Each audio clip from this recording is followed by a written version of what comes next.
Bismillahirrahmanirrahim. Wala hawla wala quwwata wahlul sadri wa yassir li amri wahlul 'uqdatam min lisani yafqahu qawli. Rabbana anfa'na bima 'allamtana wa 'allimna alladhi yanfa'una wa bi faqihna wa faqih ahlana wa qurrabatina fi dinina amin. Baik, alhamdulillah, terima kasih atas kesempatan yang diberikan kepada kami.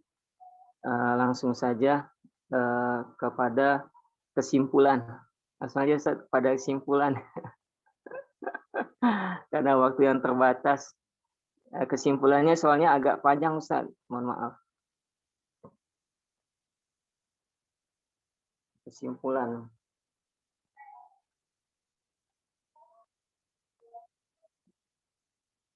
Bab 3 penutup ya. Baik, karena waktu terbatas dan juga keterbatasan kami dalam menyusun dan mengumpulkan masih berantakan, jadi harap dimaklumin, mohon maaf sebelumnya. Kesimpulannya adalah sekarang waktu Ustadz Surip aja seluas-luasnya, nanti kalau habis waktu hari Ahad nanti Iran aja gitu. Tapi kalau cukup dua-duanya. Silakan Ustadz Surip biar leluasa lah. Iya, baik. Awal ya. Langsung penutupnya ini agak panjang. Jadi saya langsung ke kesimpulan. Baik, maaf sebelumnya, negara Iran merupakan negara yang perkembangannya sangat cepat. Negara Iran mampu menunjukkan pada dunia bahwa dengan kemandiriannya dapat mengembangkan beberapa aspek kebutuhan negara. Yang tentunya hal itu tidak terlepas dari keinginan besar seluruh masyarakat negara Iran, khususnya pada generasi mudanya yang telah memberikan sumbangsih besar terhadap kemajuan negaranya.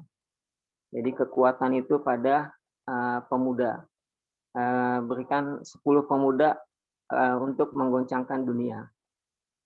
Kemudian bila kita analis uraian terdahulu tentang sistem pendidikan Islam di negara Republik Islam Iran, jadi di sini ada 2 perbandingan sistem pendidikan Islam Iran dengan Indonesia dan sistem pendidikan secara umum Iran dan Indonesia. Bila kita analis uraian terdahulu tentang sistem pendidikan Islam di Republik Islam Iran, ini istilah Republik Islam Iran ini pasca revolusi Iran. Itu ada hal yang menarik dengan revolusi Iran. Dengan mempertimbangkan berbagai aspek sebagaimana uraian di atas yang sebelumnya, terlihat beberapa perbedaan antara sistem pendidikan Islam di Republik Islam Iran dan pendidikan Islam Indonesia. Dari aspek kelembagaan, pendidikan Islam Indonesia dinaungi oleh Kementerian Agama, Kemenak RI, di mana pendidikan Islam telah dimasukkan dalam kurikulum pendidikan nasional mulai dari tingkat dasar sampai perguruan tinggi. Sedangkan di Republik Islam Iran, pendidikan Islam berada langsung di bawah Kementerian Pendidikan Nasional Iran. Di sisi lain, jumlah penduduk Iran 90% menganut paham Syiah. Ini juga ada hal yang menarik. Sehingga pendidikan Islam di Republik Islam Iran mengarah pada Islam Syiah. 90% Syiah. Paham Syiah berteologikan Mu'tazilah, Qadariyah, sehingga mereka mempunyai visi yang revolusioner dengan menempatkan pemimpin imam mereka sebagai pemimpin yang maksum, imam 12, terjaga dari kesalahan atau dosa. Pemimpin yang maksum berpola hidup sederhana, jauh dari korupsi serta menjadi panutan rakyat, sehingga dana yang mereka miliki dapat dimanfaatkan secara optimal untuk kepentingan rakyat, termasuk bidang pendidikan. Dari pola pendidikan Islam yang dilaksanakan sejak revolusi Iran 1979, pendidikan Islam di Republik Islam Iran terintegrasi dalam semua mata pelajaran agama tetap diberikan untuk memperdalam pengetahuan peserta didik tentang ilmu keagamaan.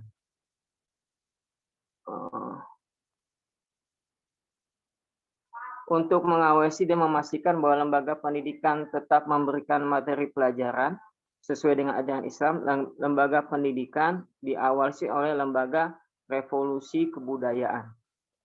Sedangkan di Indonesia pendidikan Islam hanya sebatas mata pelajaran agama Islam dan masih ditemukan pertentangan teori antara satu mata pelajaran dengan pelajaran agama Islam, misalnya tentang teori evolusi Darwin. Kemajuan pendidikan dan sektor yang lain di negara Iran tersebut tidak terlepas dari adanya agama Islam yang menjadi fondasi kuat yang dianut oleh sebagian besar dan bahkan keseluruhan penduduk Iran dengan persentase 89% yang beragama Islam. Didorongnya pendidikan di negara Iran menghasilkan kemajuan yang sangat pesat seperti produk teknologi yang dihasilkan oleh anak bangsa sendiri dan kekayaan tambang minyak yang diolah sendiri menjadi nilai tawar yang besar dalam persaingan dunia modern. Sementara wujud prestasi negara Iran yang lainnya telah diuraikan sebelumnya. Iran sebagai negara yang unik dengan bentuk pemerintahan Republik Islam, di samping sebagai negara republik yang kepala negara yang dipegang oleh presiden, ternyata Iran memiliki jabatan tertinggi di atas presiden yang bertugas sebagai pengawas dan penentu kekuasaan tertinggi di Iran, yaitu Wilayatul Faqih. Wilayatul Faqih. Dengan aliran mazhabnya yaitu Syiah Ithna Asyari. Perkembangan Iran pada masa revolusi telah mengubah semua sistem pada negara Iran, tidak terkecuali pada sistem pendidikan yang harus disesuaikan dengan pendidikan dan disesuaikan pada prinsip pelaksanaan di negara Iran. Prioritas pendidikan negara Iran terletak pada tahap jenjang pendidikan yang dilaksanakan melalui lembaga sekolah dasar hingga sekolah pendidikan tinggi. Iran memfokuskan pendidikan dengan mengirim dan mendukung mahasiswa negaranya untuk menambah ilmu pengetahuan ke luar negaranya, serta menggratiskan biaya pendidikan di negaranya sendiri hingga pendidikan tinggi gratis. Iran sebagai negara yang banyak penghasil tambang memberikan 40% dana APBN pada pelaksanaan pendidikan. Iran termasuk negara yang mensupport penuh penduduknya dalam bidang pendidikan. Masya Allah, mantap nih. Pendidikan swasta juga dilaksanakan di Iran dengan ketentuan boleh memungut biaya pendidikan dari sekolah tersebut.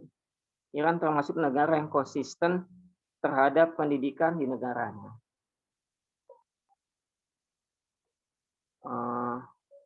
Mungkin itu saja untuk kesimpulan tentang Iran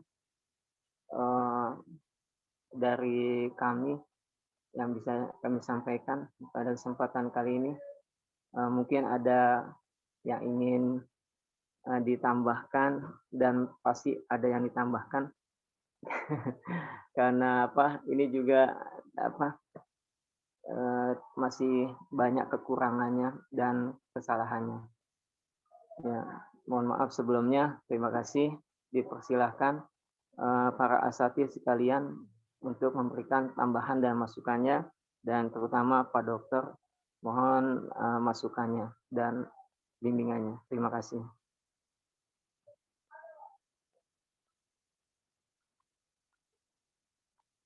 Baik, Ustaz, silakan. Ini singkat sekali Ustaz Surip ini.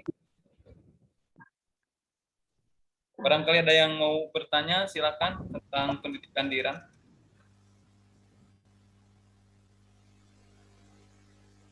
Izin Pak Dokter. Silakan. Izin. Untuk ikut meramaikan. Silakan. Alhamdulillah wassalatu wassalamu ala Rasulillah.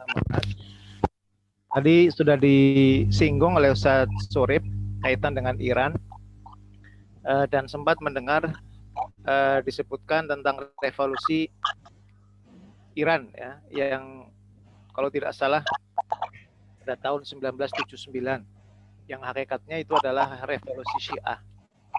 Dan madhab utama dari agama di Iran adalah Syiah Isna Asyariyah. Kalau kita lihat di dalam sejarah, bagaimana yang terjadi dengan istilah banyak pembunuhan terhadap para ulama Ahlus Sunnah yang dilakukan oleh orang-orang Syiah Iran sebagai bentuk bagian dari mengemban wasiat Imam 12 ya. Kalau di pengakuan mereka bahkan disebutkan dalam kitab-kitab mereka kan seperti itu. Dan latar belakang Iran ini adalah Persia. Ini yang kita pernah ingat itu Rasulullah SAW mengirim surat ke Romawi dan Persia begitu ya. Surat yang diterima di Raja Romawi bahkan dimuliakan oleh rajanya Heraklius. Adapun surat yang dikirim Rasulullah SAW ke Persia disobek-sobek. Ya. Sampai kemudian berita itu sampai ke Nabi SAW, maka Rasulullah SAW sampai mengatakan Allah akan menyobek-nyobek kerajaannya. Sampai terjadilah kehancuran Persia. Nah, ada hal yang menarik adalah bahwa permusuhan mereka kepada kaum muslimin sebagai bagian daripada balas dendam. Balas dendam kaitan kehancuran Persia.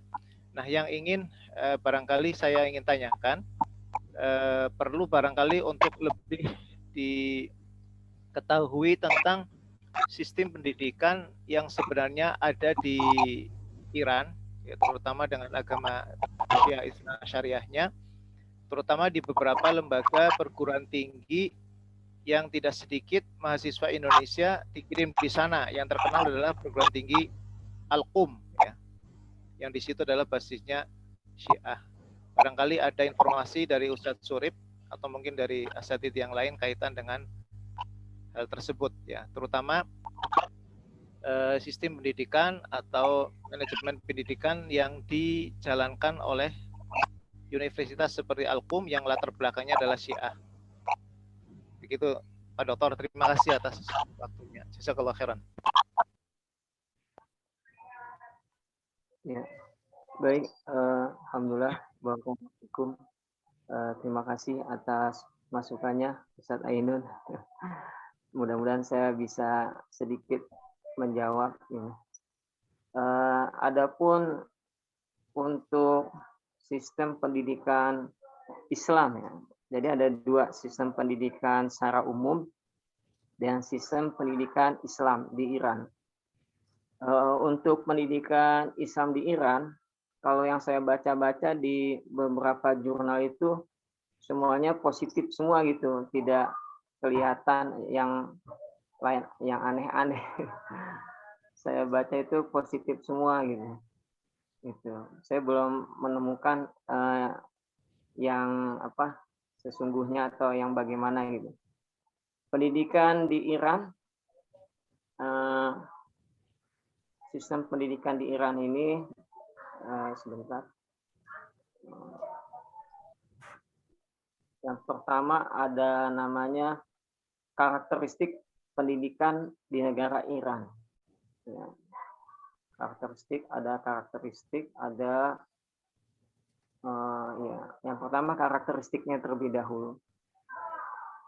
Ini pada tahun 1957 Kementerian Pendidikan Republik Islam Iran mengumumkan bahwa tujuan pendidikan itu sebagai berikut: untuk mengembangkan fisik, yaitu olahraga, wajib olahraga, kesehatan. Tujuan berikutnya untuk pengembangan sosial, pengembangan intelektual, murid harus belajar berpikir. Gitu. Kemudian untuk pengembangan moral, murid-murid harus mengerti agama, kebudayaan, peradaban, sehingga dengan itu mereka mampu mengendalikan diri sendiri. Nah, ini kan positif nih. Yang sesungguhnya saya belum paham nih. Untuk pengembangan estetika, murid-murid harus cinta alam dan memperkuat kepribadiannya melalui penikmatan seni. Setelah revolusi Islam Iran 1979, sistem pendidikan Iran mengalami perubahan yang sangat mendasar dan semua upaya pendidikan harus disesuaikan dengan prinsip-prinsip Islam. Nah, ini juga kelihatannya positif. Prioritas harus diletakkan pada terjaminnya usaha membesarkan anak-anak dan generasi muda sehingga mereka menjadi muslim yang konsekuen dan punya komitmen yang tinggi terhadap agama Islam.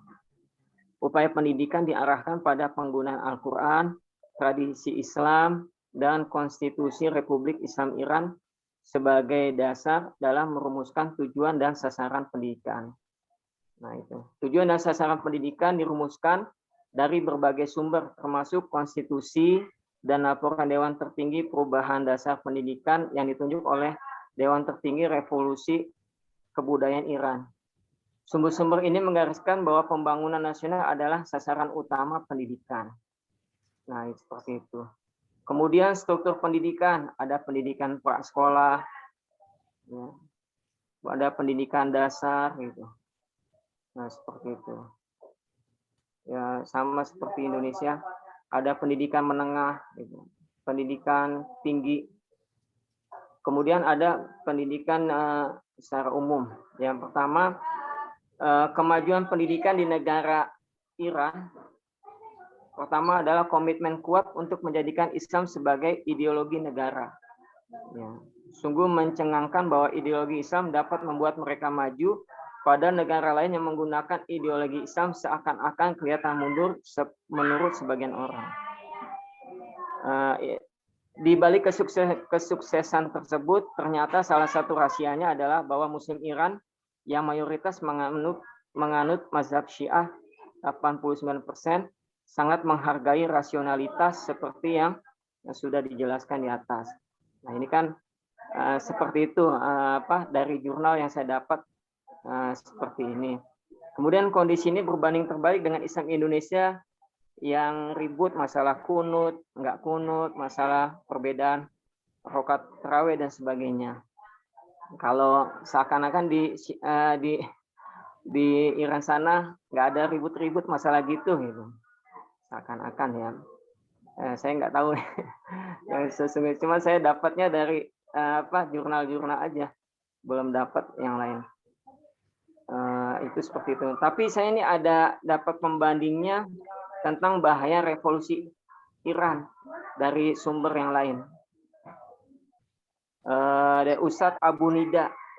Ya, Ustadz Abu Nida. Salah satu tokoh utama Syiah abad ini adalah Khomeini. Pemikirannya banyak menumpuk di banyak buku berjudul Al-Hukumah Al-Islamiyah.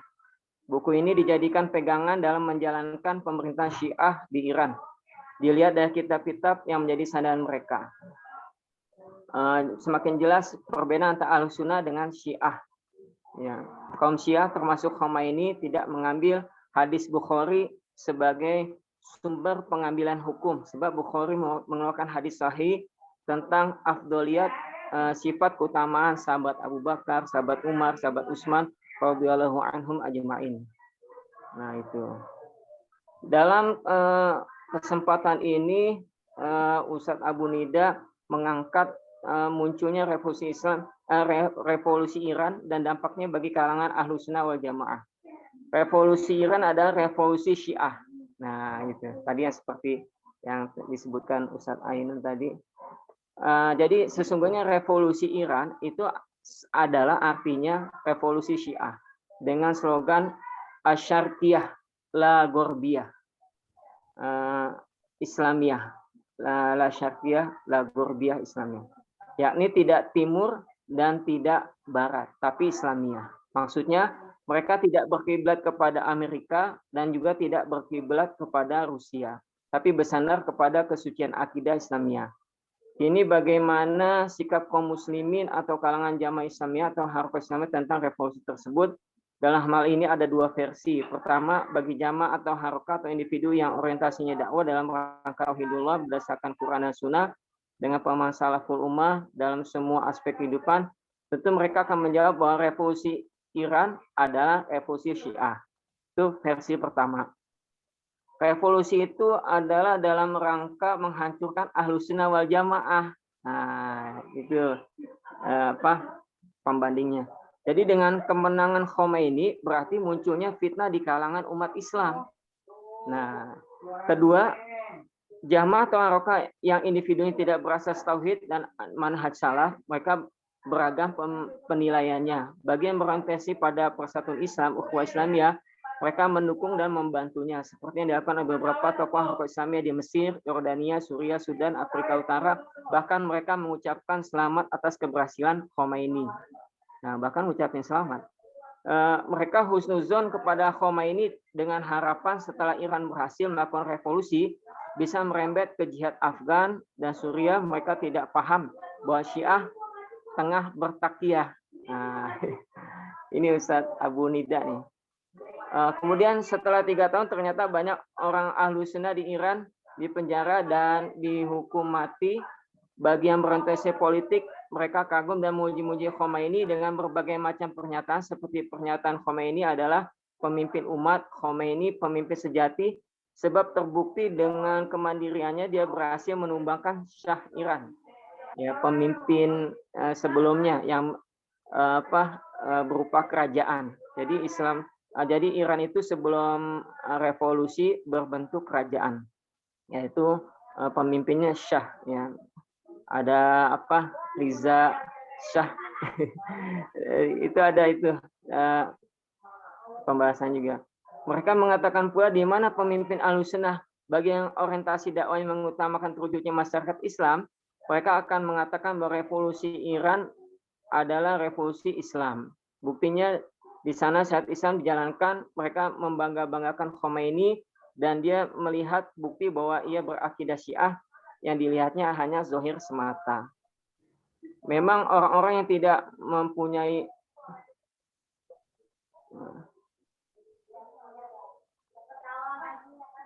tunggu sebentar.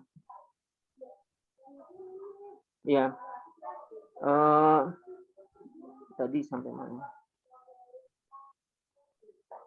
Memang orang yang tidak punya dasar akidah yang sahih, pasti mereka akan bimbang, terutama orang yang mengagungkan aspek-aspek intelektual di atas segala-galanya dalam rangka menyusup pemikiran-pemikiran supaya dapat diterima di kalangan ahlu sunnah. Syiah melakukan manuver-manuver yang sangat agresif diantaranya. Ya, manuvernya adalah membandingkan mana yang lebih baik, Iran Shah Reza Pahlavi atau Khomeini dengan penguasa sebelumnya. Bagaimana pendapat kaum Sunni tentang ditutupnya kedutaan Israel di Teheran dan dibukanya kantor PLO di Teheran? Bagaimana hubungan Hasan al-Banna dengan Syiah? Ibrahim al-Yazidi, warga Amerika, penganut Syiah, serta asup fanatik memberikan intimak kepada jamaah Ikhwanul Muslimin. Khomeini memerintahkan kepada orang Syiah untuk mengikuti sholat Jumat bersama Ahlussunnah di musim haji. Nah, itu ada beberapa manuver-manuver ya kepada Ahlussunnah. Sebaliknya, kenyataannya dialami Ahlussunnah di Iran ada sangat menyedihkan. Di antaranya, tentara dari kalangan Ahlussunnah dituduh berkhianat dan melakukan pemberontakan guna mendukung Shah Iran, sehingga akhirnya dijatuhi hukuman mati. Nah, ini alasan menghabisi Ahlussunnah dengan berbagai macam fitnah, berkhianat. Jadi itu alasannya. Hal ini merupakan musibah bagi Ahlussunnah.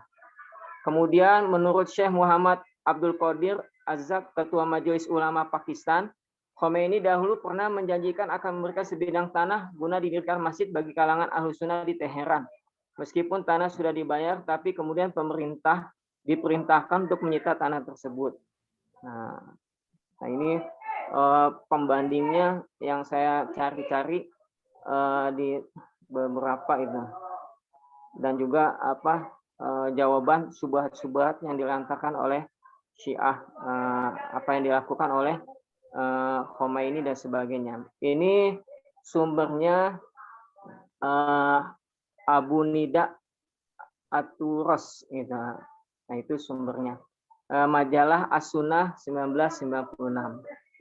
Jadi itu kejadiannya sangat tragis sekali dengan revolusi Syiah atau revolusi Iran yang dialami Ahlussunnah itu dari sumber ini itu sangat menyedihkan gitu. Jadi menghabisi yang namanya Ahlus Sunnah. Karena itu merupakan bagian dari akidah Syiah kan seperti itu.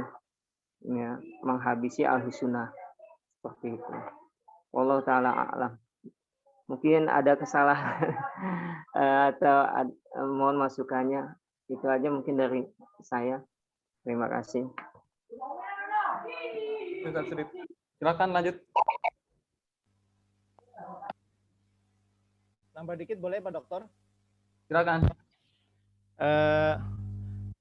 Kaitan dengan pendidikan usia dini di Iran, saya pernah ketemu dan ngobrol agak lama dengan orang asli Iran, tapi kemudian dia hijrah ke Saudi.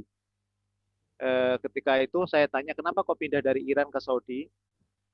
Dia sendiri mengatakan saya orang Persia asli, tapi saya tidak bisa untuk melaksanakan Islam secara benar, maka kemudian saya hijrah ya. Salah satu tujuannya adalah ke Saudi. Kemudian sedikit ngobrol diantaranya adalah menceritakan bahwa anak-anak kecil yang usia TK itu di sana itu sudah diajari mereka bukan mengenal Allah sebagai Tuhan, tetapi Ali sebagai Tuhan. Contoh adalah kalau di kita ini menyebutnya ya Allah, kalau ada apa-apa ya Allah ya Allah, tapi dia bilang ya Ali ya Ali. Jadi ternyata dari PAUD sendiri sudah ada seperti itu. Ya. Hanya saja untuk mencari literatur tentang hal ini secara langsung ya, artinya bukan yang lesan. Kalau saya kan dapat lesan, yang tertulis penjelasan saya belum pernah dapat ini. Barangkali nanti Pak Dokter ada informasinya. Kita juga ingin mendapatkan info seperti itu. Sisi yang kedua ada dari saudara saya yang pernah bekerja di Iran, ada sekitar 3 atau 5 tahun. Dia bilang di sana mau sholat itu di sana bingung, terutama sholat Jumat. Kenapa? Karena masjid-masjid Syiah itu nggak melaksanakan sholat Jumat sebagaimana masjid kaum muslimin. Mungkin barangkali itu di beberapa wilayah yang lain yang ada ahlu sunnahnya, ada kaum muslimin biasa, mungkin ada tapi termasuk minoritas. Untuk dapat info semacam ini pun ternyata saya belum dapat yang secara ilmiahnya ya, baru info-infonya. Nah ini barangkali dari Pak Dokter atau mungkin dari kawan-kawan yang lainnya bisa membantu berbagi informasi. Demikian. Terima kasih. Jazakallah khairan. Terima kasih Ustaz. Silakan yang lainnya.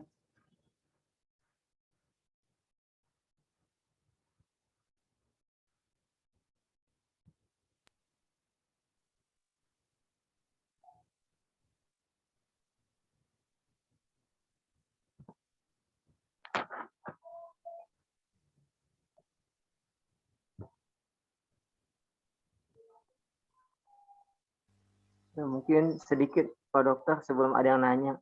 Silakan. Sedikit mungkin saya menambahkan sedikit. Ternyata sebelum revolusi Iran pun Syiah itu sudah masuk ke Indonesia. Orang-orang Syiah itu menyebarkan paham Syiah itu seperti misalnya kayak ada di Madura itu kan ada komunitasnya. Betul. Perkembangan Syiah di Indonesia itu sangat pesat sekali. Bahkan di sini saya mendapati di jurnal ini bahkan ada itu perkembangan Syiah di Indonesia gitu. Revolusi Iran dan dampaknya terhadap perkembangan Syiah di Indonesia. Jadi dahsyat sekali apalagi pasca revolusi Iran. Jadi sangat masif sekali dan banyak sekali lembaga-lembaga pendidikan, bahkan tokoh-tokoh Syiah itu di Indonesia itu sampai di tingkat MUI, itu bahkan ada gitu orang-orang Syiah gitu, tingkat MUI DPR, MPR gitu, itu dan percetakan buku. Saya juga pernah dapat buku itu Mizan ya, percetakan Mizan. Saya kira itu buku anak-anak itu.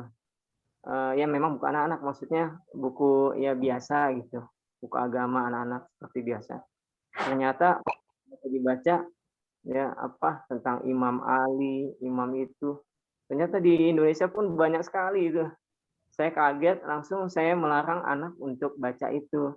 Kenapa kok nggak boleh gitu? Terus saya ceritakan ke anak-anak gitu. Jadi sangat masif sekali nih perkembangan Syiah di Indonesia. Bahkan sempat ada apa? Ada pergolakan terutama setiap 10 Muharram apa memperingati peristiwa Karbala. Itu mesti itu ada demo itu. Ya, itu mesti ada apa? Ada aksi-aksi itu. Apa istilahnya nggak setuju dengan apa kegiatan-kegiatan Syiah tempat umum gitu. Jadi seperti itu. Sangat luar biasa, sangat masif gitu. Dari kalangan artis, kalangan ulama, MUI dan sebagainya. Ini perkembangannya sangat luar biasa Syiah di Indonesia. Baik demikian Pak Dokter. Mungkin ada lagi yang ingin menambahkan. Silakan.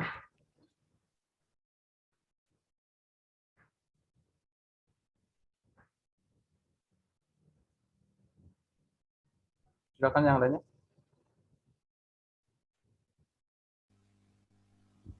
Kayaknya menunggu komentar langsung dari dokter nih. Biar lebih Siap, seru siap. kayaknya sih. Baik. Izin menambahkan ya. Saya izin minta bisa share screen. Bisa Pak Dokter. Assalamualaikum warahmatullahi wabarakatuh. Waalaikumsalam warahmatullahi wabarakatuh. Alhamdulillah, salatu wassalamu ala Rasulillah wa ala alihi wa sahbihi wa mawala wa la haula wa la quwwata illa billah ma ba'd. Saat ini yang saya hormati, terima kasih waktunya. Hari ini kita diskusi tentang Iran. Ya, sebenarnya Iran, bicara tentang pendidikan di Iran ya tidak terkenal, bukan tidak menarik ya, tidak menohok dibanding bicara tentang politiknya.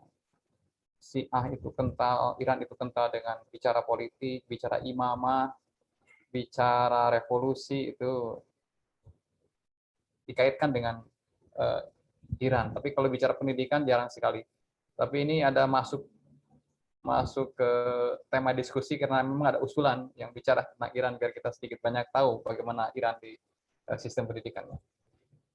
Sistem pendidikan Iran, saya sebelum bicara yang lain, sistem pendidikan Iran itu ya tadi seperti Ustaz Surip sampaikan, ya sama saja, normatif, dalam arti sama-sama normatif ya. Dari beberapa negara yang kita pelajari, sistem pendidikan di berbagai negara ini ada banyak kesamaan yang sifatnya normatif, dalam arti ada standar yang sama, setiap negara punya tujuan pendidikan. Di Iran ada pendidikan prasekolah, ya sama lah seluruh pendidikan prasekolah. Ada yang menentukan di usia 3 tahun bedanya, di usia 4 tahun, 5 tahun begitu. Kemudian kita di Indonesia. Jadi aspek-aspek itu ada banyak kesamaan. Makanya Ustaz Surip tadi bingung. Dibaca-baca nggak ada yang buruk, sama aja baik gitu ya Ustaz Surip ya. Ya memang itu kan normatif pendidikan sedunia begitu sama. Belajar matematika di Iran saya kira sama aja dengan belajar matematika di Indonesia. Sebab ada standar internasional lah begitu. Jadi gini Ustaz, kalau Ustaz mau bikin sekolah yang B itu jangan pakai kurikulum nasional, kalau benar-benar beda, pakai kurikulum internasional. Caranya bagaimana? Ada standar mata pelajaran yang dibuat oleh para ahli sedunia, seperti matematika, fisika, kimia, IPA, bahasa Inggris. Itu ada standar internasionalnya. Jadi kita download aja atau ikut gabung ke persatuan guru atau persatuan himpunan ahli matematika dunia, atau download standar nasional standar pendidikan Eropa misalnya, standar matematika di Eropa bagaimana. Saya udah pernah baca, udah ada punya sedikit bukunya, dibandingkan beberapa negara pelajaran matematikanya ada sampai 5-6 negara, ya beda-beda dikit. Itu tapi dibanding Indonesia memang mereka lebih tinggi. Jadi maksud saya ada standar yang umum yang digunakan oleh berbagai negara dalam sistem pendidikan. Ada beda-beda. Sini di Iran ada pendidikan prasekolah, ada pendidikan menengah, pendidikan dasar, menengah, pendidikan tinggi itu hampir sama. Cuma ada beberapa perbedaan seperti di tabel berikut ini. Di Indonesia misalnya penyelenggara pendidikan di Iran itu di bawah Kementerian Pendidikan Nasional. Kalau di Indonesia itu ada Kemendikbud, ada Kemenag. Di Iran satu. Pendidikan prasekolah umumnya dirasakan oleh lembaga-lembaga swasta, sebagian besar swasta. Di kita banyak sekali, ada TK, ada RA, ada PAUD, ada apa lagi? Ya kayak gitulah, banyak lah. Kemudian pendidikan dasarnya satu ya. Pendidikan dasar dimulai pada anak berumur 6 tahun, berlangsung selama 5 tahun, kemudian diikuti dengan bimbingan orientasi selama 3 tahun. Di Indonesia ada SD, ada MI, kemudian ada SMP dan MTS. Ya kayak kira begitu, hampir sama tapi dikit-dikit bedanya. Pendidikan menengahnya 4 tahun. Kemudian diselenggarakan 4 tahun dan dibagi dalam 2 jalur. Yang terlama lebih besar adalah jalur akademik terbagi dalam 2 bidang. Ini agak-agak beda nih. Yang saya tahu memang Iran ini agak-agak mirip Prancis. Sistem pendidikannya agak-agak mirip Prancis karena nggak tahu lah, ada kedekatan antara Iran dan Prancis. Karena waktu itu jangan panggil imam ya, Khomeini aja ya. Saya nggak sebut imam. Khomeini itu ketika mau berontak dia kan diamankan tanda kutip, dapat suaka dari Prancis. Dia mengendalikan para pengikutnya dari Prancis melalui rekaman-rekaman suara untuk menggelorakan perlawanan. Jadi bicara politik nih, nanti aja politik ya, pendidikan dulu lah. Pendidikan menengah, pendidikan tinggi. Nah ini pendidikan tinggi beda nih, agak bagus nih pendidikan tingginya. Pendidikan tinggi di Iran itu pendidikan tinggi terbagi dalam sekolah tinggi, pendidikan guru, tidak menuntut tamatan pendidikan menengah sebagai persyaratan masuk dan berbagai sekolah tinggi, tetapi banyak mahasiswa belajar dari luar negeri. Menggratiskan pendidikan dari pendidikan dasar sampai menengah dan pendidikan kedokteran. Nah, ini yang bagus, beda lah dikit ya. Jadi pendidikan kedokteran di Iran gratis, jadi sekolah dokter gratis, memang harus pintar. Dan memang saya kemarin baca artikel Dahlan Iskan, coba buka tuh, ada Dahlan Iskan, dia tulis tentang temuan baru, ada transparansi hati, cangkok hati berhasil di Iran. Dulu kan waktu Dahlan Iskan kena kanker hati, dia cangkok di Tiongkok, di Cina, 10 tahun yang lalu kalau nggak salah. Ternyata Iran bisa dia. Sekarang kemarin itu Iran berhasil mencangkok hati orang Indonesia, orang kaya Indonesia dicangkok di Iran, diambil dari hati ibunya. Hati anak ibunya yang dibuang hatinya, diambil sepotong disimpan, digantikan untuk hati ibunya yang dibuang. Kata dokter di Iran itu, hati ibunya yang baru itu akan tumbuh dalam waktu 3 bulan, dan hati anaknya yang diambil sepotong itu akan tumbuh kembali menjadi sempurna dalam waktu 2 bulan. Itu dilakukan oleh dokter-dokter di Iran. Jadi pada aspek kedokteran memang luar biasa. Iran punya sejarah yang bagus dalam medis ini. Memang dalam sejarahnya mungkin sedikit agak sombong Iran itu. Iran itu adalah negara yang belum pernah dijajah. Dia dulu ada superpower pada masa lampau ya, 2 negara besar dulu, kayak sekarang ada Amerika, Cina lah kalau sekarang. Dulu itu ya Romawi sama Persia. Tapi Persia lebih dulu jatuh dibanding Romawi ya. Persia jatuh pada masa sahabat pada tahun 630-an lah, saya lupa. Itu jatuh Persia oleh Islam. Nah, kemudian berkembang sampai tahun 1975 ya. Kejatuhan itu dia kerajaan terus, runtuhnya kerajaan itu oleh Khomeini tahun 1975. Setelah itu Khomeini memimpin negara berdasarkan pada keyakinan agama atau berdasarkan pada Islam, tanda kutip Islam Syiah. Itu mungkin sedikit perbedaan pendidikan di Indonesia dan di Iran. Nah, ada yang menarik di sini, gaji guru $300 kali 14.000 berapa ya? Gaji di $300 kali 14.300 sekarang ya. 300, 14.500, 300 kan? 3 juta, kurang lebih 30 juta ya. 42.900. Oh loh, besar juga ya. Harus satu. Masya Allah. Ulang ini, aku salah. $300. 300 kali 14.000. $300 kali 4 juta Ustadz, 4 juta. kelihatan Juta Ustaz, 4 juta. 4 juta ya, $3 kali kecil atau ya, 4 juta kecil ya. Oh, 300 kecil. Sudah 3.000 kali. ya setara lah dengan Indonesia. Cuma ini bagus nih. Betul? Betul? 4 jutaan, betul? Salah? Betul Ustaz, 3 sebagai juta. kalkulator nih. Ya, kalau dirupiahkan sekarang 14.300 kali $300. 4.200.000, 4.300.000. Kecil lah, itu sama dengan orang Indonesia, mungkin di bawah juga. Ya, jadi nggak besar-besar juga kan. Nah, cuman ini bagusnya, APBN, Anggaran Pembelanjaan Nasional untuk pendidikan 40%. Edun ini, mantap ini. Indonesia kan 20%. Pemerintah Iran menempatkan pengembangan melalui research and development sebagai prioritas utama negerinya. Oke. Itu kira-kira yang membedakan antara pendidikan pendidikan di Iran dengan sedikit dengan di Indonesia. Yang menarik adalah di Iran itu pemimpin itu yang paling berkuasa itu ya tadi imamnya. Siapa sekarang imam Iran itu? Pengganti saya nggak tahu lah. Pokoknya dia tuh punya otoritas penuh, bahkan bisa melampaui otoritas presiden. Mereka dianggap Ali Khamenei sekarang atau sudah diganti. Ya itulah. Nah, itu punya prioritas yang lebih melampaui otoritas presiden. Ada orang yang lebih tinggi dari presiden, yaitu imam menurut mereka, dan itu adalah perpanjangan dari, bukan perpanjangan ya, perwakilan dari imam yang goib katanya. Memang aneh nih kalau bicara Iran ini, aneh dengan fikihnya aneh lah gitu. Kenapa tadi Ustadz saudaranya yang kerja di sana nggak bisa sholat Jumat? Susahnya Jumatan memang di keyakinan si Isna Syariah itu sholat Jumat itu nggak wajib.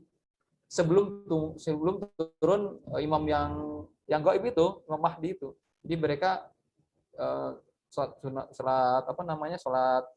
Jumat itu nggak wajib. Nah, fikihnya aneh-aneh lah gitu. Sholatnya 3 waktu boleh kan, cuma boleh subuh, duhur sama maghrib, atau duhur sama isya disatukan, duhur disatukan dengan itu 3 waktu lah sholatnya. Banyak lah hal yang pikir-pikir aneh tentang apalagi tentang mut'ah itu yang mengerikan sekali. Kemudian bagaimana implikasi revolusi Iran terhadap kawasan ya, termasuk juga Timur Tengah dan juga Indonesia, memang sangat sangat agresif sekali. Mereka mengarahkan isu revolusi itu ke seluruh negara-negara yang mayoritas penduduknya Muslim, termasuk Indonesia. Dan di Indonesia kita tidak menutup mata, banyak sekali pendakwah-pendakwah, tokoh-tokoh yang mungkin dia tidak menyatakan Syiah, tetapi pemikirannya mirip-mirip Syiah. Paling tidak dia cenderung setuju dengan pemikiran Syiah, walaupun dia secara terbuka tidak mengatakan Syiah. Seperti halnya Jalaluddin Rahmat, dia itu tidak mengatakan Syiah awal-awal, dia mengatakan saya ini bukan Syiah tapi Ahlul Bait. Padahal di balik itu sebenarnya dia Syiah. Itulah mungkin keyakinan Syiah dengan takiyahnya, menyembunyikan diri, bagaimana dia bisa berdakwah, bisa menyebarkan ide-ide Syiahnya ke berbagai wilayah di negara tanpa ada penolakan. Dia ingin pura-pura takiyah kan, bagi mereka adalah sebuah kewajiban untuk keselamatan, untuk kemajuan aliran mereka. Memang pada satu aspek ada ada koordinasi, ini maaf ya, dalam perspektif mereka ada koordinasi tanda kutip ilmu agama mereka. Koordinasi itu dalam arti begini, mereka itu jadi imam itu ada ada syarat-syarat tertentu, ada jalur pendidikan tertentu,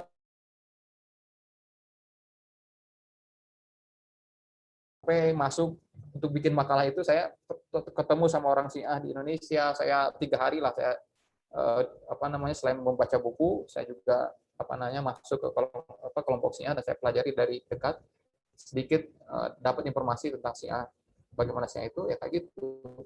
Jadi untuk jadi imam seperti sekarang ini, pengganti imam atau perwakilan imam yang gaib itu ternyata luar biasa ketat. Dan mereka betul tadi dikatakan Ustadz Surip, dari kecil itu dikader calon imam itu, nggak bisa sembarang orang bisa mencalonkan imam, gitu kan. Kemudian mereka itu punya otoritas penuh, bahkan seolah-olah dia bisa memaafkan Allah. Saya ngeri lah kalau baca itu, bisa melampaui bukan melampaui, seperti kewenangannya seperti nabi lah gitu. Fatwa-fatwa dia itu menjadi semacam menjadi hadis baru. Fatwa-fatwa imam itu seperti menjadi hadis baru bagi para pengikutnya. Nah, pokoknya ngeri lah begitu kira-kira. Itu yang saya tahu tentang tentang Syiah. Tapi hari ini kita bukan diskusi tentang teologi Islam. Jadi sedikit banyak lah membahas tentang teologi mereka, tetapi tentu fokus kita adalah bidang pendidikan. Pada aspek pendidikan banyak orang Indonesia yang belajar ke sana, ke KUM ya kebanyakan, bahkan digratiskan. Bisa ada yang beasiswa, ada banyak orang Indonesia yang dapat gratis beasiswa di KUM Iran. Ngeri ah. Jangan sampai Ustaz ada yang menawarkan boleh kuliah di Iran gratis gitu. Barangkali ada yang berminat tapi janganlah. Bahaya. Silakan Ustaz, ada yang mau menambahkan? Izin Pak dosen. Silakan. Oke. Izin menambahkan atau mungkin ada koreksi ya, kalau dikatakan koreksi. Yang pertama tentang imam ya. Jadi bicara masalah imam paling, bukan masalah pendidikannya. Masalah pendidikannya begitu memahami karena kurang baca-baca juga nih. Tentang imam Syiah Itsna Asyariyah. Kebetulan anak dulu mengikuti banyak daurah tentang Syiah. Bahkan bisa sampai bikin selingan blog. Itu sudah sangat lama ditinggalkan karena bikin Syiah bingung blogspot.com dulu, sudah bertahun-tahun yang lalu. Sekarang masih ada, cuma sudah bertahun-tahun saya tinggalkan. Ya, tentang kisah-kisah kontradiktif pemahaman keyakinan Syiah. Nah, terkait dengan imam tadi disampaikan bahwa pemimpin yang lebih tinggi di negara Iran saat ini adalah imam. Sebenarnya bukan imam, tapi tadi sudah disebutkan sebagai representatif ya dari imam, yang disebut sebagai wilayatul faqih. Sebagai wilayatul faqih. Adapun imam Syiah ya cukup sudah sampai Al-Mahdi saja, Al-Muntadhar itu, yang sampai saat ditunggu-tunggu udah ribuan tahun, ditunggu-tunggu tidak muncul-muncul. Ya, katanya imam masih kecil, masuk gua, ya. Sampai sekarang belum keluar-keluar, tidak ada penjaganya gitu. Jadi terkait dengan keyakinan imam Itsna Asyariyah saja, hanya 12 imam saja, dimulai dari Husain, ya, Imam Al-Husain. Ada Imam Al-Husain dan kemudian keturunan Husain saja. Padahal Al-Hasan juga cucu Nabi SAW. Tapi oleh mereka anak-anaknya Al-Hasan tidak dijadikan imam. Ya. Jadi imam itu hanya klaim sepihak dari Syiah. Ya. Klaim sepihak dari Syiah. Adapun mereka sendiri, ya, adapun imam sendiri yang dijadikan klaim itu tidak, ya, sebagian besar atau mungkin semuanya tidak mengakui itu. Ya. Ali bin Abi Thalib imam pertama, kemudian Al-Husain, kemudian Musa Al-Kadzim, Ja'far As-Shadiq dan sebagainya. Itu dia berhenti pada Muhammad, ya, yaitu yang disebut Al-Mahdi Al-Muntadhar yang masuk gua, ya, sampai sekarang ditunggu-tunggu belum keluar, ya, sudah umurnya dari ribuan tahun, ya, tidak masuk akal. Itu masuk mungkin anak masukkan di Syiah bingung blogspot.com itu. Nah, jadi kembali mungkin meluruskan tadi ada mungkin sedikit pemahaman tentang Syiah ya, bahwa yang sekarang ada itu bukan imam tapi representatif dari imam yang mereka sebut sebagai, mereka ngarang-ngarang biar tetap bisa berkuasa, ya, biar bisa berkuasa seperti imam, ya, sebagai perpanjangan tangan, perpanjangan lidah dari imam. Mereka sebut, ya ini Khomeini yang bikin, ya, wilayatul faqih gitu. Jadi wilayatul faqih sebagai perpanjangan tangan, perpanjangan lidah dari imam yang masih ditunggu, sehingga dia berkuasa terhadap negara ya, negara Iran ini. Nah, kemudian juga tentang beasiswa ya. Anak baca-baca wallahu alam itu sumbernya dari mana. Dulu Anak sempat dapatkan juga bahwasanya ribuan, bahkan lebih banyak yang ke Iran daripada yang ke Madinah, ke Mesir. Itu lebih banyak yang ke Iran, ribuan jumlahnya. Tetapi itu dibantah oleh salah satu situs. Wallahu alam situs ini apakah mendukung Iran sehingga banyak disembunyikan? Karena kita tahu Iran itu memang akidahnya kan Syiah. Syiah itu diantara keyakinannya adalah taqiyah. Ya. Taqiyah itu sebuah keyakinan. Kalau tidak bertaqiyah maka tidak beragama. Ya. Jadi sengaja menyembunyikan, itu salah satu keyakinan mereka. Nah, di situs ini, dan ini wawancara dengan salah satu narasumber di sana, jadi mungkin sumber sekunder mungkin namanya, tapi langsung orang di sana ya, yang sudah 3 tahun belajar di sana, menyatakan yang beasiswa itu hanya ratusan saja, ya, hanya 100 setiap tahun, bahkan pernah setahun itu hanya ngirim 10. Ya.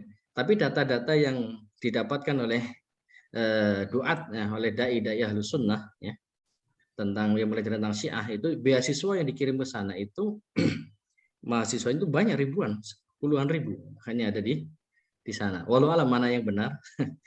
Tapi setelah Anda baca-baca kok ada kontradiktif di sini. Tapi kita agak kesulitan ketika kita mempelajari sebuah negara yang memang punya akidah atau punya keyakinan untuk menutup-nutupi kenyataan gitu ya, seperti Syiah Iran ini atau Cina ya gitu.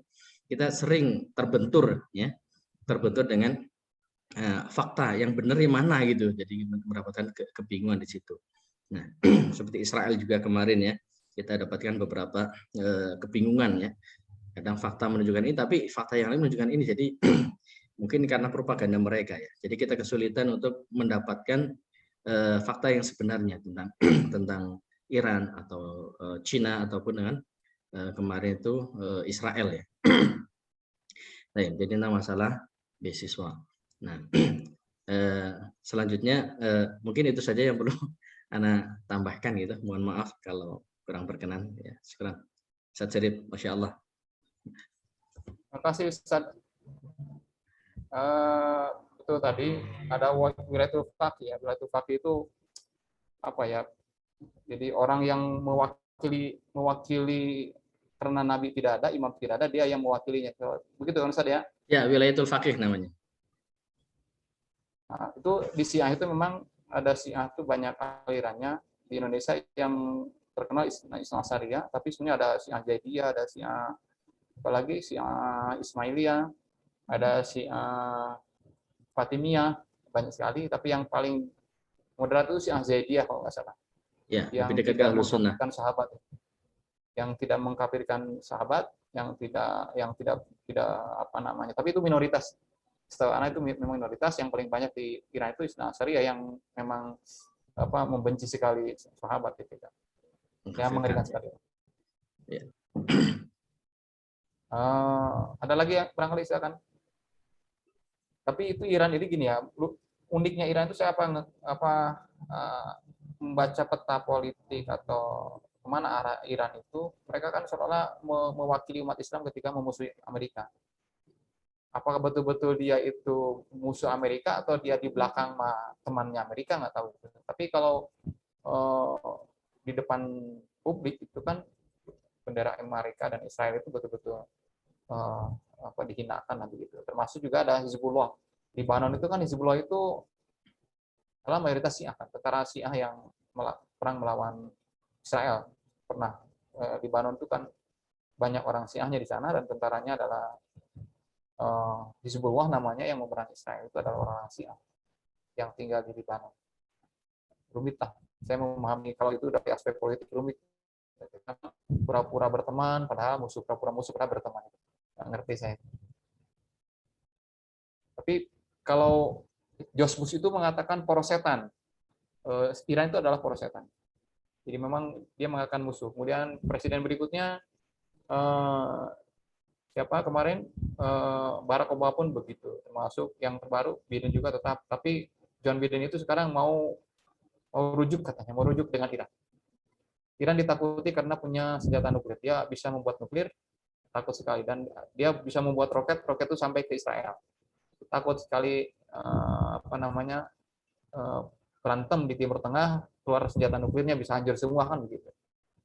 Secara teknologi Iran memang kuat luar biasa. Dia bisa mengembangkan teknologi, bisa buat roket, bahkan dia bisa buat drone, gitu kan. Secara kekuatan memang ditakuti di Timur Tengah. Jadi kalau head to head Iran lawan Israel bisa kalah itu Israel.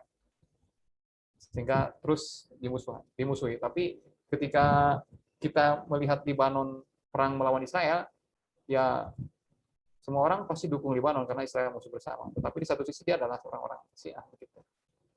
Ya bingung lah kalau urusan politik, saya bisa membaca dengan baik. Silakan yang lainnya, Ustaz, barangkali ada yang menambahkan.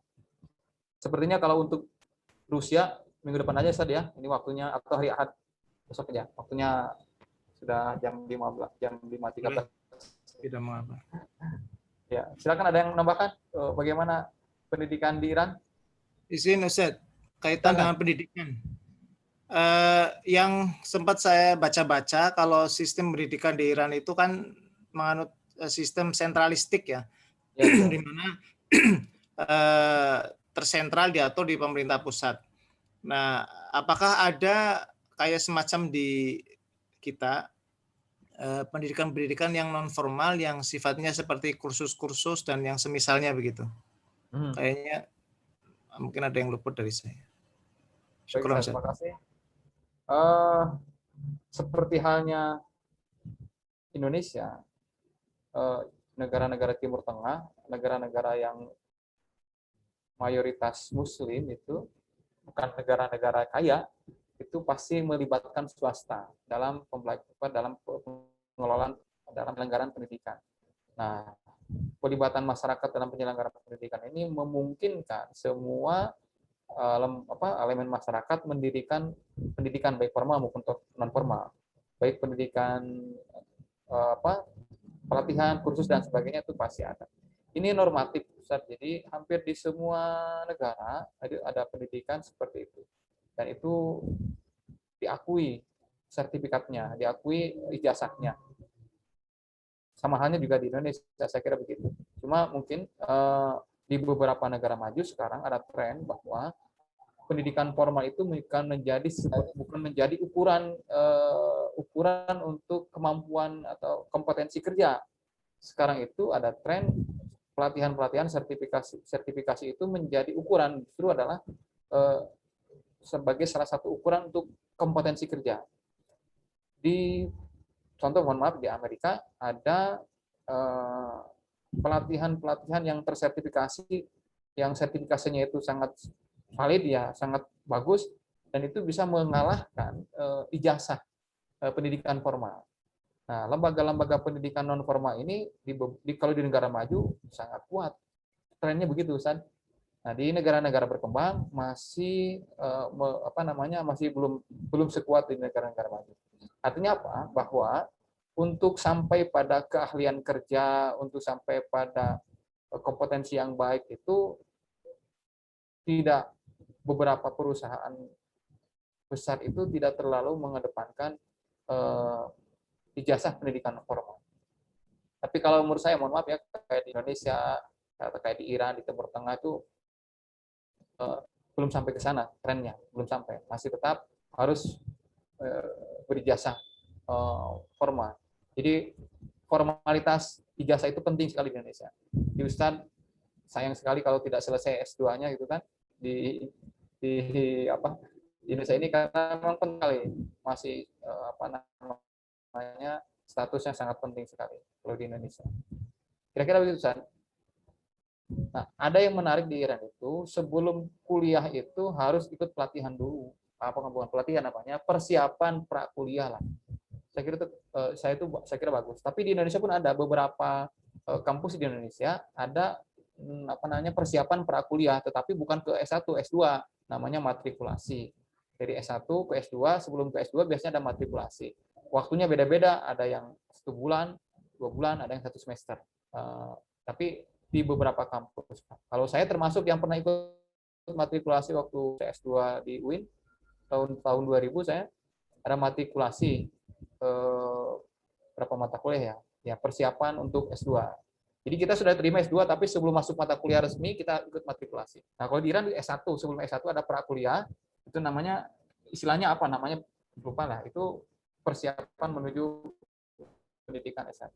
Di beberapa negara itu ada berlaku juga seperti itu, tidak hanya di Iran. Jadi kalau mengintip, saya udah apa namanya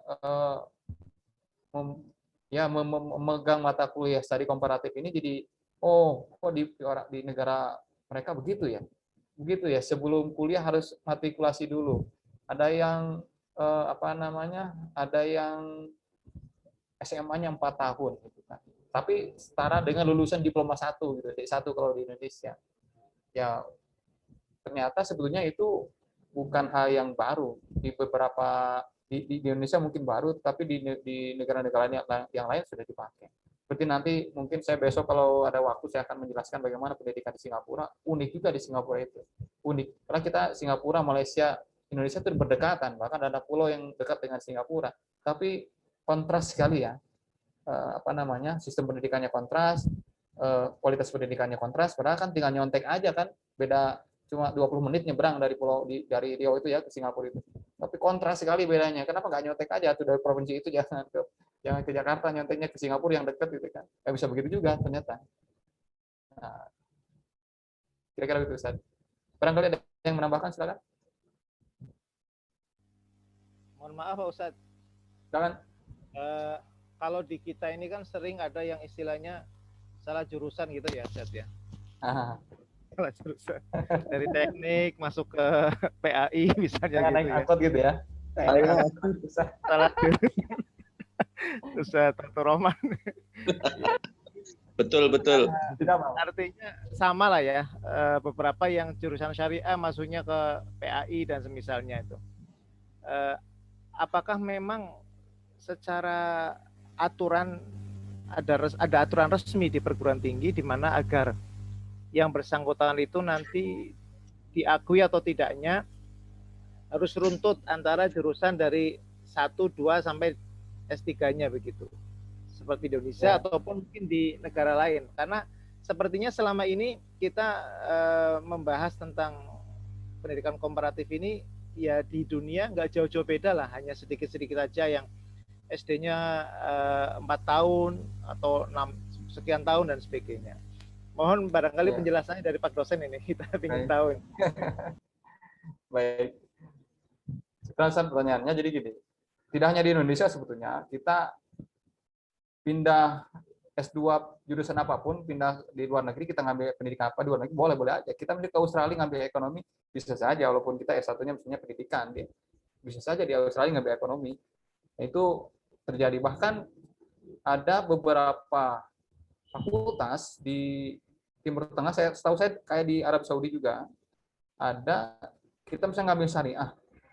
Itu ada dua mata kuliah wajib, dia harus ngambil ke fakultas lain di bidang ilmu di luar syariah. Saya pernah, teman saya itu S1, S2, S3-nya di Arab Saudi. Ada yang kenal, Ustaz Fakhrul Raji dari Karawang. Ya, saya kenal Ustaz. Itu kawan saya itu. Ustaz Fakhrul Raji, dokter.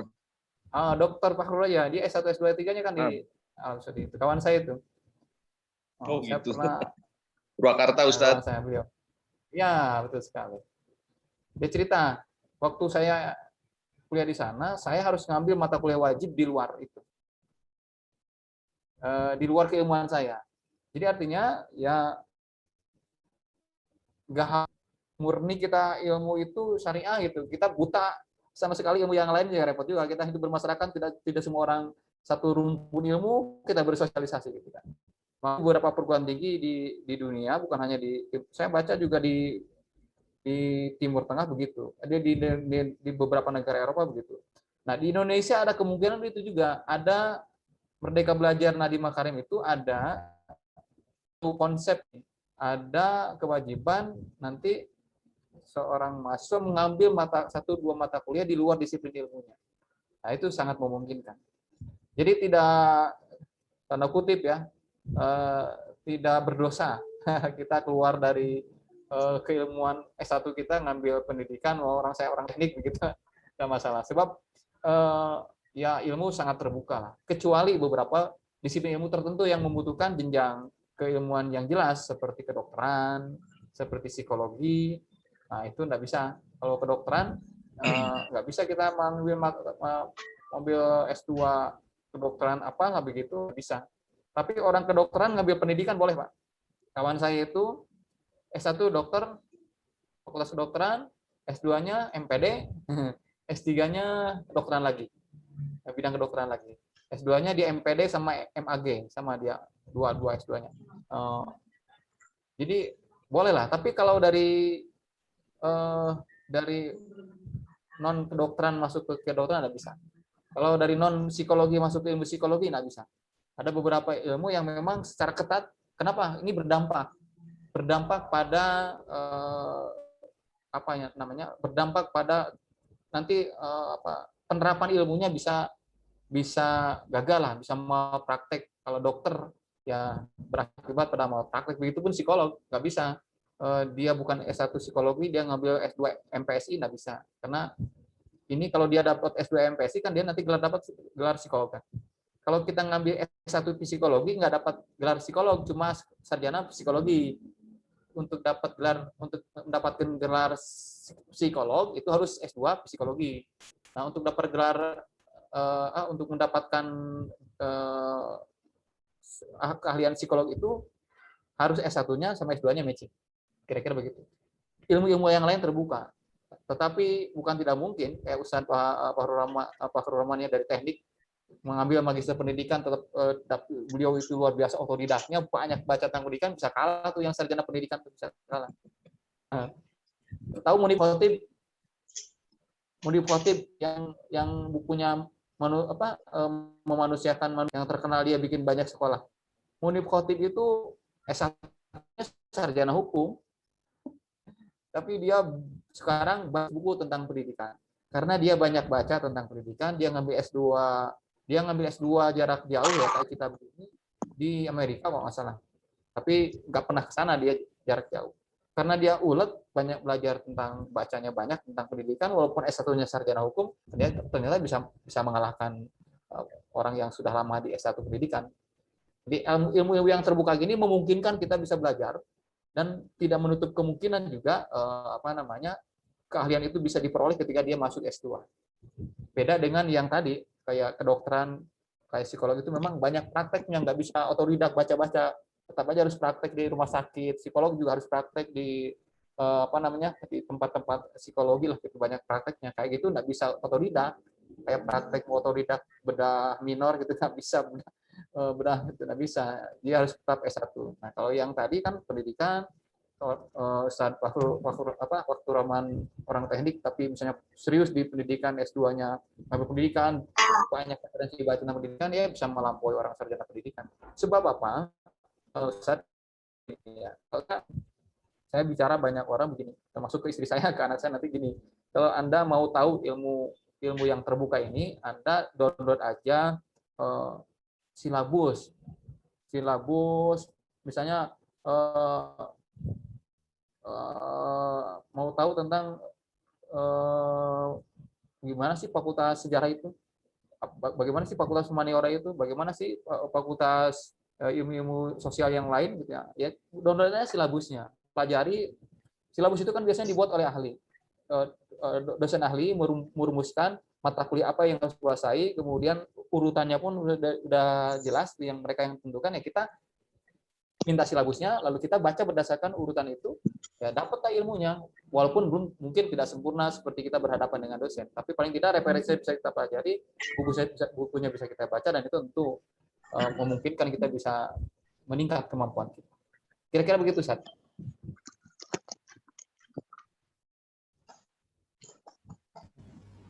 Mohon maaf Pak dosen, kalau misalnya ya kita punya nomor ijazah, begitu dicek di mana ijazah Kemdikbud itu yang apa? Forlab Dikti. Ya, Forlab Dikti itu sivil itu ternyata valid, ya. ternyata valid itu ada nama kita gitu. Tapi Ya. sebenarnya saya punya kasus seperti ini. Saya tahun 2005 itu kuliah melanjutkan transfer di bimbingan konseling ya, psikologi. Jadi kata tadi menyambung psikologi jadi teringat ini. Kurang 1 tahun, jadi kurang skripsi juga tidak ada ujian akhir, anak keluar begitu saja, melanjutkan ke Saudi. Nah ternyata baru kemarin ini ada teman yang share bagaimana cara cek ijazah gitu. Nah anak iseng-iseng cek universitas itu, dan ternyata ada nama saya dengan nomor ijazah. Kemudian anak cek di sivil di Kemendikbud dan sah, ternyata itu punya ijazah atas nama anak Arifin Saifullah dan berhak menyandang gelar sarjana psikologi. Padahal tidak selesai.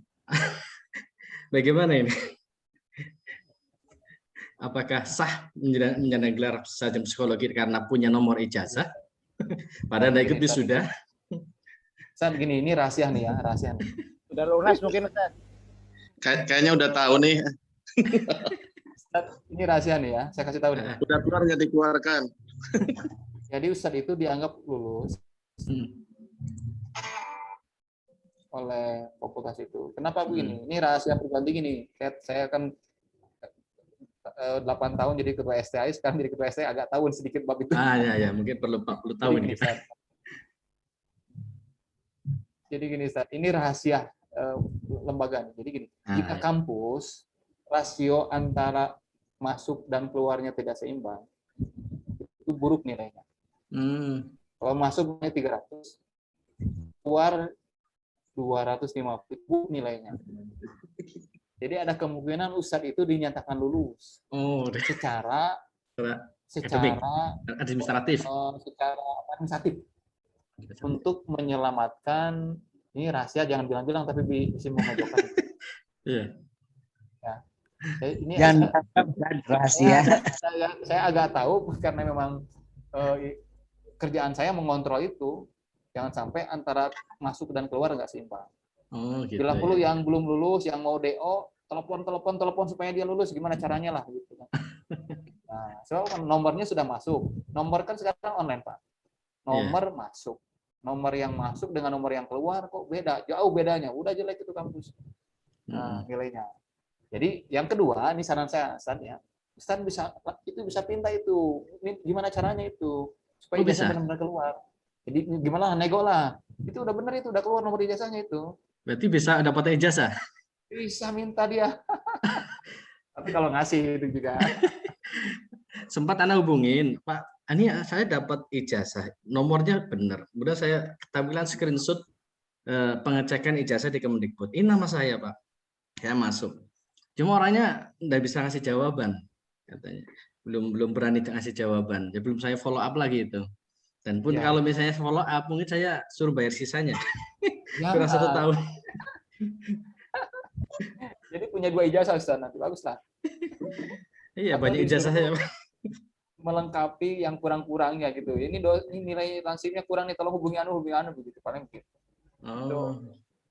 Bisa itu ya? Saya bisa. Ambil lagi nanti S2 psikologi. Nanti ngambil 2 S2 psikologi. Nanti jadi Ustaz psikolog. Nah, ya psikolog ya Ustaz, mantap kan? Istri anak itu ahli ekonomi. Istri anak S2 magister. Tapi beliau ini mendalami, banyak baca tentang psikologi. Dia mau S2 psikologi nggak bisa. Saya agak berangkat dari pengalaman ini kenapa begitu, karena ternyata mau ngambil psikologi S2-nya nggak bisa, harus S1 lagi. Akhirnya sekarang sisa dari S1 psikologi. Padahal dia udah S2. Harus dari nol lagi. Saya udah psikologi nih. Mahal psikologi itu saja. Yang mahal di kampus itu, fakultas itu, 1 fakultas kedokteran, 2 fakultas psikologi. Sayang sekali kalau nggak diambil itu. Silakan lanjut atau cukup? Sudah mau maghrib, Ustaz. Di sini sudah gelap ini. Saya ini lampunya mati, di luar sudah gelap nih, gelap kali kamera saya. Saya cukup ya. Lanjut Insya Ahad aja. Allah hari Ahad kita ketemu dengan Ustaz siapa yang Rusia ya. Ya Rusia. Insya Allah saya Alhamdulillah. Ustaz Ainun ya.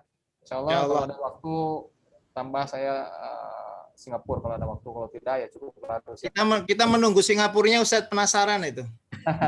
Karena tetangga negara kita. Ya Rusia dulu lah baru Singapura. Iya, insya Allah. Insya Allah kita ketemu Ahad besok ya. Seperti biasa. Insya Allah.